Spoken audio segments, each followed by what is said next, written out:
I think that the stories that work for me are the ones that are about the things you kind of notice but don't really notice. They're just like, they're on the periphery and you just kind of bring them forward a little bit, and then they have resonance because you recognize, like, oh yeah, I have seen that everywhere, but I just never really put my finger on it.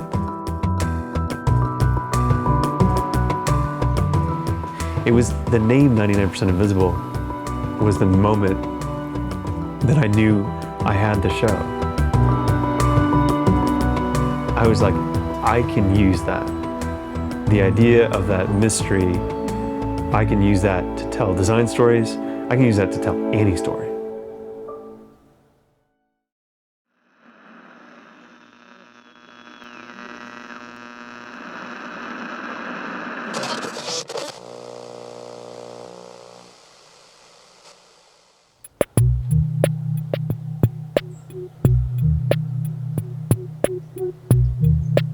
"99% Invisible" is a radio show and podcast about architecture and design, and it tries to focus on all the thought that goes into the little things that most people don't bother thinking about.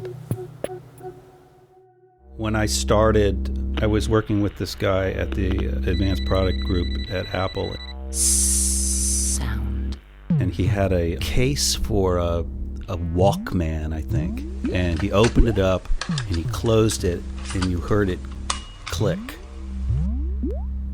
And he said, somebody worked really hard to make that click sound that way.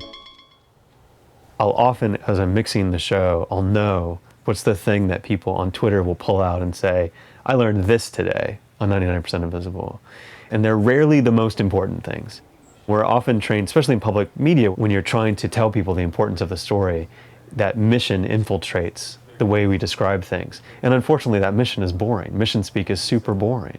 I want to hear why you're there, and why you're there is usually something so simple. Yeah, maybe one music. One of our big hits was this one called Hey Yoon, which is about this place that Ann Arbor kids would go to when they were teenagers. And it's a private property and they break in, but they felt like they owned it. There was this fence that you had to climb over. It had this sign on it. Guys, I don't know about this. Oh, come on, man. The sign read, "Turn back. Turn back. This is private This property. is private property. You're not welcome here for any reason. Please, now, turn back and leave in peace." Turn back and leave in peace. It almost felt like a dare. I take real pride that I feel like on my show, reporters do their best work. They're allowed to be themselves. They're allowed to have all those little jokes that you have when you're editing tape and you hear this thing over and over and over again. And instead of excising that, I want that in there. I think that the podcasting medium in particular, people want it to be more personal. It doesn't feel like broadcasting, it feels like a one-to-one connection. And I think this is part of why radio is the way it is. It feels personal to me. It feels like it's just for me. And that's what I love about it.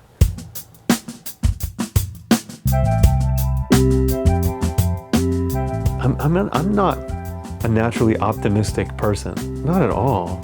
This show has made me appreciate things in a different way and sort of decode the world in a certain way. This wasn't a mission to make me a better person doing this show, but it kind of has, I think. I don't know if an optimistic person is necessarily a better person, but it feels better. It is weird for me to be seen, actually. People are usually pretty nice about it. They don't say, oh my God, you're so much shorter and balder than I expected. And so, I'm glad it doesn't work that way. I think that this is a golden age of romantic radio. Radio that is based in bringing the listener up close and personal. It's surprising even to the person who's telling it. It's surprising even to the person who lived it. Those moments I really love.